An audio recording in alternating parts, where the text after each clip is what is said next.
ஓம் சத்குரு சாய்நாதாய நமோ நமக. எனது முதன்மை பேராசார் மதிப்பிற்கு நீ ஆதித்ய குருஜி ஐயா அவர்களுக்கு குரு வணக்கம்.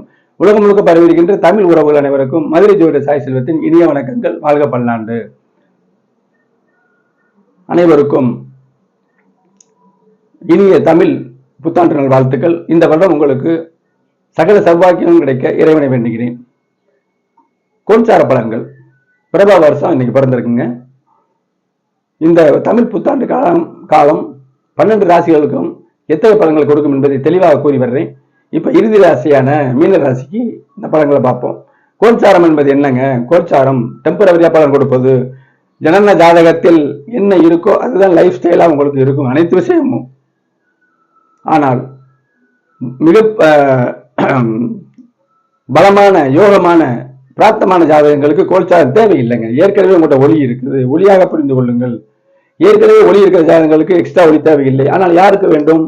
ஒளி இல்லாத பிராப்தமற்ற ஜாதகங்கள், உழைத்து பிழைக்கக்கூடிய ஜாதகங்கள். அப்படியே எப்படி இருக்கும் ஜாதகம்? ஒளி இல்லாம இருக்கும். அந்த ஒளி இல்லாத தன்மைக்கு ஒளி கொடுப்பதே கோல்சாரம். கோல்சாரம் பார்க்கணுமான்னு கேட்டா 200% பார்க்கணுமே கோல்சாரம். அதை நான் உணர்ந்திருக்கேன். கோல்சாரம் உண்டு. கோல்சாரம் இல்லைன்னு சொல்றவங்க எவ்வளவு பிரபலமான ஜோதிடர்களாக இருந்தாலும் சரி, சர்வீஸ் ஆனவர்கள் இருந்தாலும் சரி, பரம்பரையா இருந்தாலும் வீண் பேச்சு. கோல்சாரம் உண்டு, கண்டிப்பாக உண்டு. கிரக சுபத்துவ பாவத்துவ சூட்சுமங்களுக்கு கூடி பார்த்தோம்னா தனிப்பட்ட ஜாதக பலனாக இருந்தாலும் சரி, கோல்சார பலனாக இருந்தாலும் சரி, மிக உறுதியாக நம்ம சொல்லலாம். திருக்கணித பஞ்சாங்கமே உண்மை. 10 பொருத்தம் வீணானது. திருமண பொருத்தம் ஜாதக அனுகூல பொருத்தத்தான் பார்க்கணும். அதுலேயும் கிரக சுபத்துவ பாவத்துவத்தின் அளவீடுகளை பார்க்கணும். பலன் தவறு இல்லைன்னா பலன் தவறிடும். குடும்ப ஜாதகங்களை பார்த்தால் மிக மேன்மை.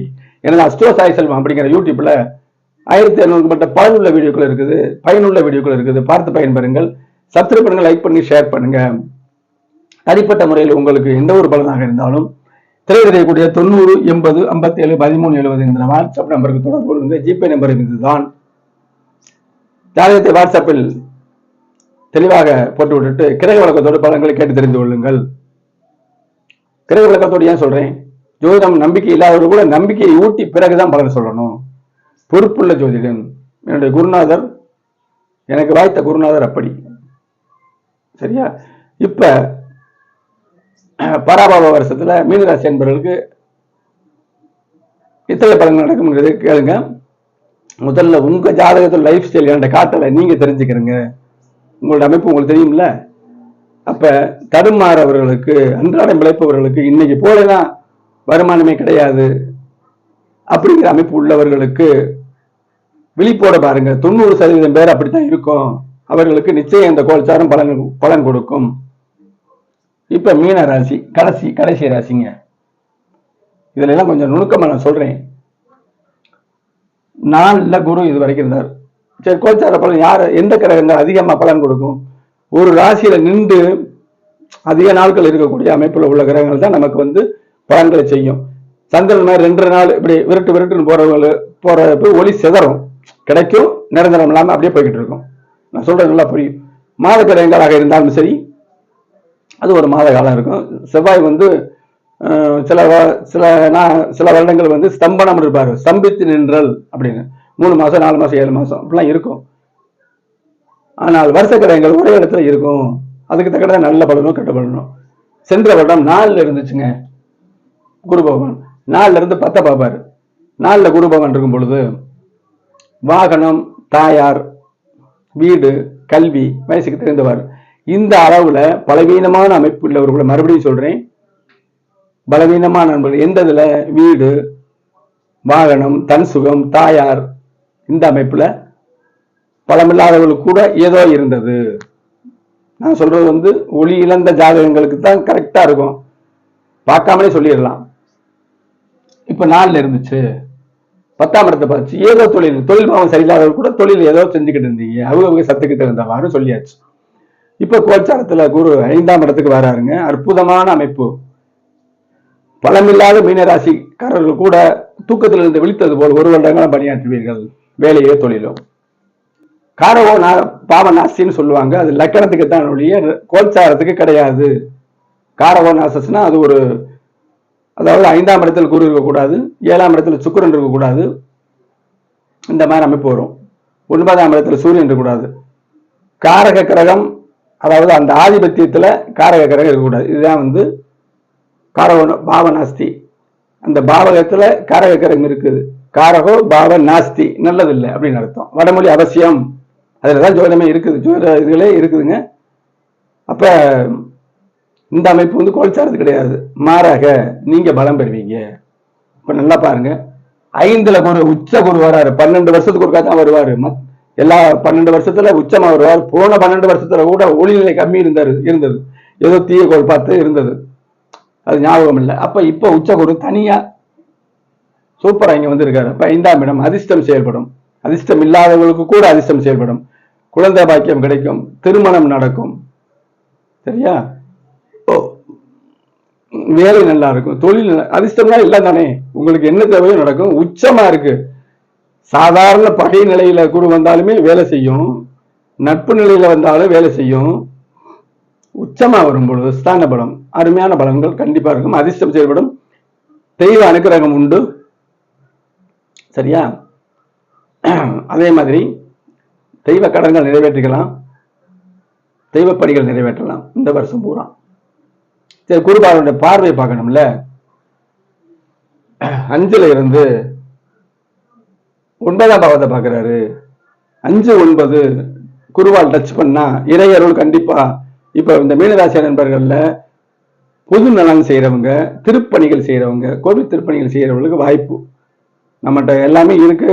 4 பேர் தர்றோம்னாங்க, ஆனா இந்த வருஷம் வேணாம் அடுத்த வருஷம் செய்யலாம் அப்படின்னு சொல்றாங்களே அப்படின்னு கண்டிப்பா இந்த வருஷம் கேளுங்க, கொடுப்பாங்க. உங்களுடைய நீங்களே செய்யலாம், முழு அமைப்பும் அற்புதமா செய்யலாம். பிறத்தை வாங்கி செய்யலாம். உங்க ஜாதகப்படி, உங்க ஜாதகத்துல வலுவில்லைன்னு பிறத்தை வாங்கித்தானே செய்யணும்.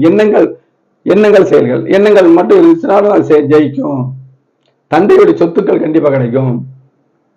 பாக்கியங்கள் அனைத்தும் பாக்கியம், நம்மளே நமக்கு பாக்கியம் நல்லா இருந்தா. சரியா?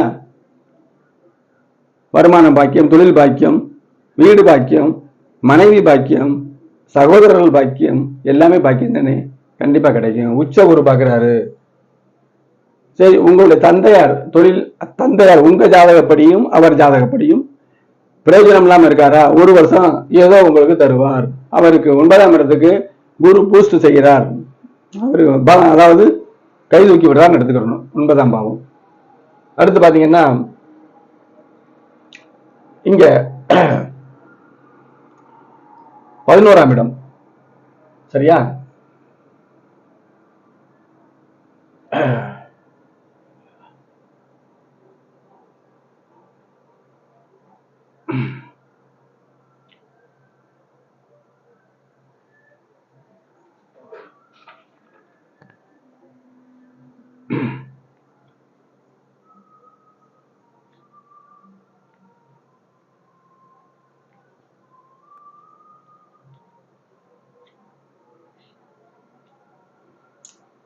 இப்ப பாத்தீங்கன்னா குரு பகவான் 9ஆம் இடத்தை பார்க்கிறார், 11ஆம் பாவத்தை பார்ப்பார். தொழில் செய்து லாபம் இல்லையா? லாபம் கிடைக்கும் உங்க ஜாதகப்படி. தொழில்னா பெரிய தொழில் அதிபர் சொல்ல வரல, மீனராசியில தொழில் அதிபர் அனைவருமே இருக்குமா? அப்படி இல்லை. பிளாட்ஃபார்ம்ல கடை விரிச்சு செய்யறவர், தள்ளு வண்டியில வித்துக்கிட்டு இருக்கவர் கூட இருப்பாங்கல்ல, அவங்களுக்கு இந்த வருடம் அந்த 11ஆம் பாவம் அதிக வலிமை பெறதுனால உங்க ஜாதகத்துல 11ஆம் பாவம் வலு வந்திருக்கும் பொழுது இந்த 11ஆம் பாவத்துக்கு குரு பார்ப்பு சமன் செய்யும், லாபம் கிடைக்கும். கடன் இருந்தா கடன் ஒழியும், நோய் இருந்தால் நோய் தீரும். 11ஆம் இடம் வெற்றி ஸ்தானம், வெற்றிகள் கிடைக்கும், எதிரிகள் ஒழிவார்கள், சமரசமாக கூட போகலாம், அப்படி அமைப்புகள் வரும். மூத்த சகோதரத்தால் லாபங்கள் கிடைக்கும் உங்களுக்கு. மூத்த சகோதரர் இருக்காங்கல்ல, இப்ப எனக்கு மூத்த சகோதரம் இல்லை, என்னையா ஜோசியம் சொல்றீங்கன்னா நான் என்ன சொல்றேன், உங்க ஜாதகத்தின் அமைப்புல தானே பலன் சொல்றேன். இப்படிலாம் வருங்கிற அமைப்பை வச்சுதான் தெளிவா சொல்றேன். லாபங்கள் பெருகும், மூத்த சகோதரர் லாபம் இருக்கும், அவர்னால நமக்கு லாபம், நம்ம அவருக்கு நன்மை செய்யறது, கூட்டுறவு மிக முக்கியம்.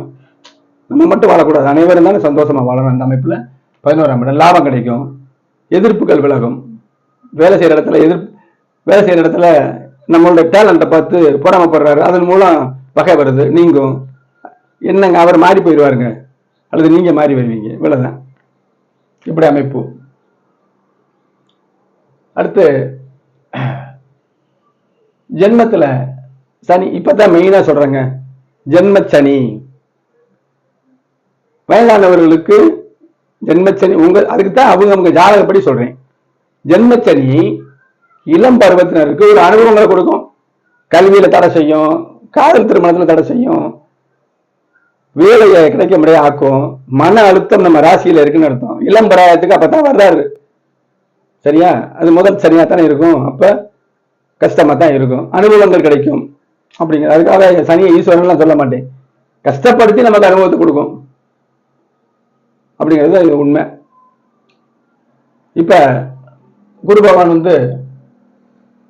இப்ப குரு பகவான் அந்த சனியை ஜென்மச்சனி இது வரைக்கும் கஷ்டமா இருந்துச்சு.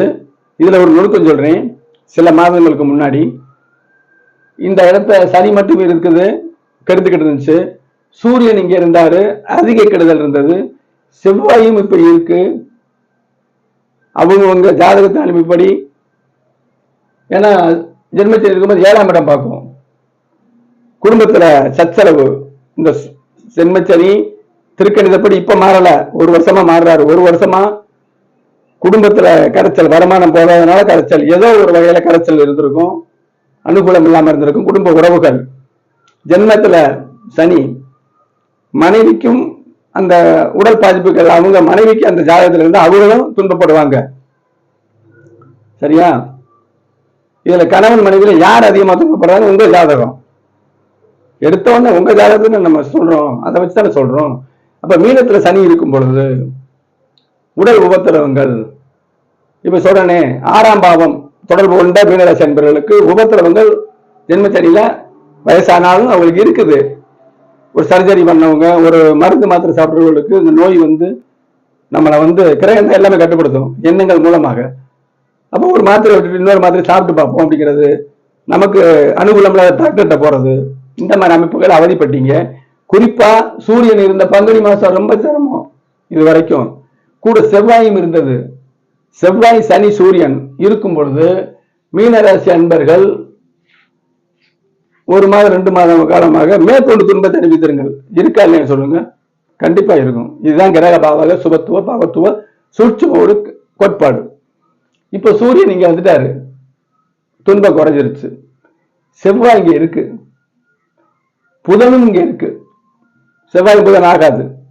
அப்ப நிச்சயம் மீனராசி அன்பர்களுக்கு நிச்சயமா சொல்லிடலாம், அவங்க என்ன ராசியா இருந்தாலும் சரி. ஆனால் ஆண் மீனராசினா பெண்களுக்கும், பெண் மீனராசியா இருந்தா ஆண்களுக்கும் உடல் ரீதியாக துன்பங்கள் இருக்கத்தாங்க செய்யுது.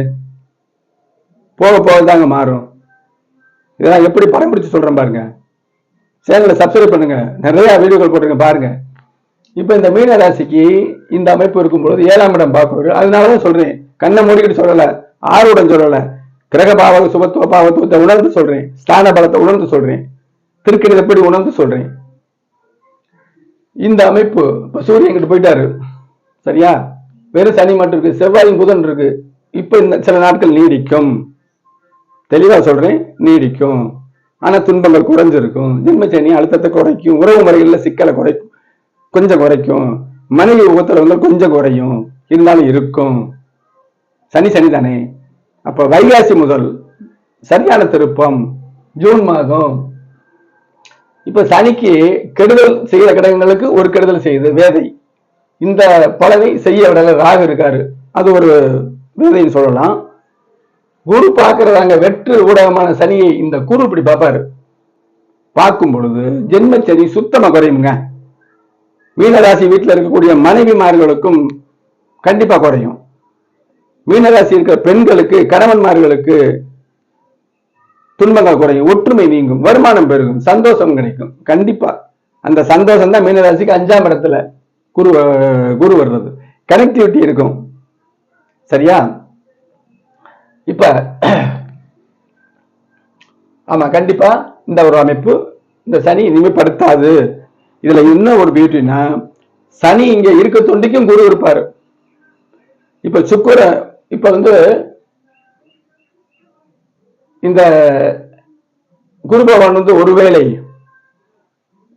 இதுல சொல்ல முடியாது, ஏன்னா ஒரு வருஷம் இங்க இருக்காரு.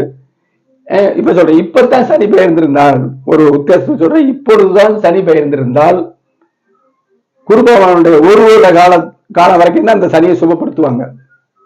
அப்புறம் குரு பகவான் கீழே சிம்மத்துக்கு இறங்கிட்டாருன்னா பார்க்க மாட்டாருல்ல. இப்படிதான் கோல்சாரம் எப்போ சமயத்துல நல்ல அமைப்பா மாறும். சனி வளவளன்னு பேச, சனி இருக்கும் வரை இந்த குரு பார்த்துட்டு இருப்பாருங்க. ஜென்மச்சரி உபத்திரவங்கள் இல்லை. மீனராசியில என்ன லக்கணமெல்லாம் இருக்கலாம், நீங்க புத்துரச்சாவீங்க, உங்கள் அறிவு நல்லா வேலை செய்யும், கனெக்டிவிட்டி இருக்குங்க. ஒவ்வொரு கிரகமும் கோல்சாரத்துல போகுதுன்னா ஒரு கனெக்டிவிட்டி இருக்கும், இல்லாம எதுவுமே நகலல, நம்ம வளரணும். அப்ப ஜென்மச்சனி உங்களுக்கு நீங்க 2027 ஜூலை ஆகும். ஆனால் இந்த சனியை குரு சாந்தப்படுத்தும் பொழுது நீங்கள் பலமாக ஆவீங்க. உங்க ராசிநாதன் பலமா இருக்காரு. பலனில்லாத திறனில்லாத மீனராசி அன்பர்கள் கூட ஒரு வருஷ காலம் அமைப்பா இருக்கும். இதை பயன்படுத்தி நம்ம தேவைகளை, வருமானத்தை பெற்று, திறமைகளை காட்டி அதன் மூலம் வருமானம் பெற்று சேமித்து அற்புதமா வாழலாம். ஜோதிடம் ஒரு வழிகாட்டி. சரியா? சரி, ராகு இதை பார்க்கணும். ராகு இதுவரை 12ஆம் இடத்துல இருந்தாரு.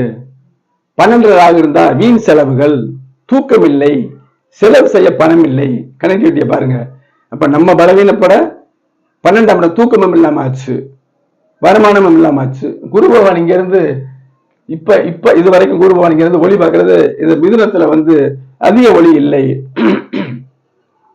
இப்ப குருவும் புதன் பரிவர்த்தனைக்கு பரவாயில்லை அப்படின்னு கோச்சாரத்துல.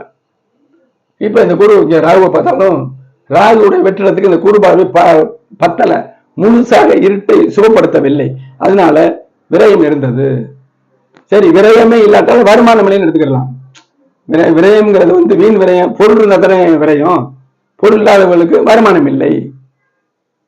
ஓட்ட சட்டியில தண்ணி பிடிச்சோம்னா சட்டி நிக்காது. உதாரணம், ஓட்ட சட்டியில தண்ணி பிடிச்சோம்னா நிக்காது, கீழே போய்கிட்டு இருக்கும். இதுதான் உதாரணம்.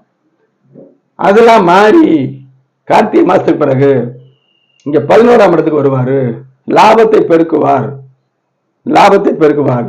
அதிர்ஷ்டத்துல குரு இருந்து லாபத்தை பெருக்குவார். தொழிலே இல்லாம இருக்கக்கூடிய மீனராசி அன்பர்கள் கூட, வாக்குல பிழைப்பவர்கள், ஏதோ ஒரு வகையில பிழைக்கிறவர்கள் கூட முழுமையான பலன்கள் கண்டிப்பா கிடைக்கும். தொழில லாபமே இல்லையா இது வரைக்கும், ஜென்மச்சனி தானே. நம்மளே அதுக்கு காரணமா இருப்போம். ஏன்னா நம்ம நம்மளோட எண்ணங்கள் வேறு மாதிரி போகும். அந்த மாதிரி அமைப்புல கொண்டு போய் சொல்லணும் விதிப்படி. அப்ப அதெல்லாம் நீங்க விட்டுருங்க. இப்ப நீங்க ஜென்மச்சனி பாதிப்புகள் நீங்கும், அதிர்ஷ்டம் செயல்படும், லாபம் பெருகும், கண்டிப்பா பெருகும். சரி, கேது 6ஆம் இடத்தில் இருந்தார். மீனத்துக்கு சூரியன் நட்பு தாங்க. 6ஆம் இடம் கேது இருக்கிறது உங்க ஜாதகத்தோட என்ன அமைப்போ, சூரியன் நன்மை செய்யற அமைப்புல உங்களுக்கு இருக்கா, தீமை செய்யற அமைப்புல இருக்கான்னு பார்க்கணும். பாவத்துவமாக இருந்தா அந்த கேது கடுமையான பலன்களை தந்திருக்கும். உங்களுடைய தசா புத்தி சூரியனோடு சம்பந்தப்பட்ட கேது தசை புத்திகள் அந்தரம் இருந்தா, இப்ப இந்த 1.5 வருஷமா இங்க இருக்கக்கூடிய கேது கெடுபலனை கொடுத்துக்கிட்டு இருப்பார். நோய் பாவத்துவம். இந்த இடத்துல கேது நோயை கெடுக்குன்னு சொல்லக்கூடாது. பல நுணுக்கங்கள் இருக்கு. 6ஆம் இடம் ஆராய்ச்சி நுணுக்கமா பார்க்கணும். இப்ப அவரு ரிவர்ஸ்ல 5ஆம் இடத்துக்கு போவாரு. கேல யோகம் நல்லா சொல்லிடுறேன். மீனராசியில இருக்கக்கூடிய குழந்தைகளுக்கு இந்த ஜூன் மாதத்துல இருந்து ஒரு வருஷ காலம் அற்புதமா இருக்கும். மீனராசி பெண்ணு மீனராசி இருக்காங்க, ரெட்டிப்பு பலன். 2 பேருக்குமே 5ஆம் இடத்துல குரு இருக்கும் பொழுது அவருடைய குழந்தைகள் அவங்க வயசுக்கு என்ன தேவையோ அது கிடைக்குங்க. இப்ப திருமணம் ஆயிடுச்சு, திருமணம் ஆகிறவங்க திருமணம் நடக்கும். பிள்ளைகளுக்கு வயசுக்கு தக்கன மீனராசி அன்பர்களுக்கு திருமணம் நடக்கும், வயசானவர்களுக்கு பிள்ளைகளுக்கு திருமணம் நடக்கும், இன்னும் வயசானவர்களுக்கு பேர குழந்தை கல்யாணம் நடக்கும். உங்களுக்கு குழந்தை பிறக்கும், உங்க பிள்ளைகளுக்கு குழந்தை பிறக்கும். வயசுக்கு தகுந்த உங்களுக்கு குழந்தை பிறக்கும், உங்க பையனுக்கு குழந்தை பிறக்கும். மிக வயோதிகமானவர்களுக்கு பேரனுக்கு பேரன் கிடைக்கும். 5ஆம் இடம் அதிர்ஷ்டம் உங்க தசாபத்தின் வாயிலாக. திரும்ப ஏன் சொல்றேன்னா, குழந்தையே இல்லைன்னு ஒரு மீனராசிக்கார் வந்தீங்கன்னா நீ என்ன சொல்றீங்க கேட்டீங்கன்னா, உங்க ஜாதகத்தை நான் பார்த்தனா அப்படி கேட்பேன். அப்ப எந்த ஜாதகத்தையும் பார்க்கல. லட்சக்கணக்கான மீனராசி நண்பர்கள்ல பார்க்காமலே பல நுணுக்கமா பேசுறேன். ஒரு ஜோதிடர் கண்டினியூட்டியா தடையில்லாம பேசுறாருன்னா அவருக்கு ஏதோ புரிஞ்சது நடத்த என்ன பெருமைப்படுத்திக்கல. இந்த மாதிரி வீடியோக்கு போடுறவங்களும் அப்படித்தான். இந்த வருஷம் 12 வருஷத்துக்கு ஒரு உச்சானுக்கு போய் அடைய போவது யார் அப்படின்னு ஒருத்தர் போட்டுக்கிட்டு வீடியோ போட்டாருன்னா சப்ஸ்கிரைபருக்காக அவர் போடுறாருன்னு அர்த்தம். பலன் சொல்ல தெரியலேன்னு அர்த்தம். உறுதியா சொல்லலாம். நம்ம ஜாதகத்துல என்ன இருக்கோ அதன் மூலம் தான் நமக்கு இந்த கோச்சார் கை கொடுக்கும். திரும்ப சொல்றேன்னா, அப்ப மீனராசி என்பர்களுக்கு ராசிநாதன் 5ஆம் இடத்துக்கு போறதுனால சரியில்லாத யோகமில்லாத மீனராசி கூட ஒரு வருஷ காலம் அற்புதமா பயன்படுத்திக்கலாம், அதிர்ஷ்டம் கிடைக்கும்.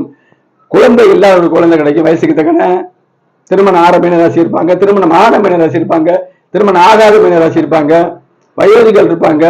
அப்ப உடல் ஜென்மச்சனியோட கெடுபலன் நீங்கி அதிர்ஷ்டம் செயல்பட்டு பாக்கியங்கள் கிடைத்து லாபங்கள் கிடைக்கும். எப்படி கண்டினியூட்டி சொல்றேன் பாருங்க, சுபகரங்கள் நடக்கும்.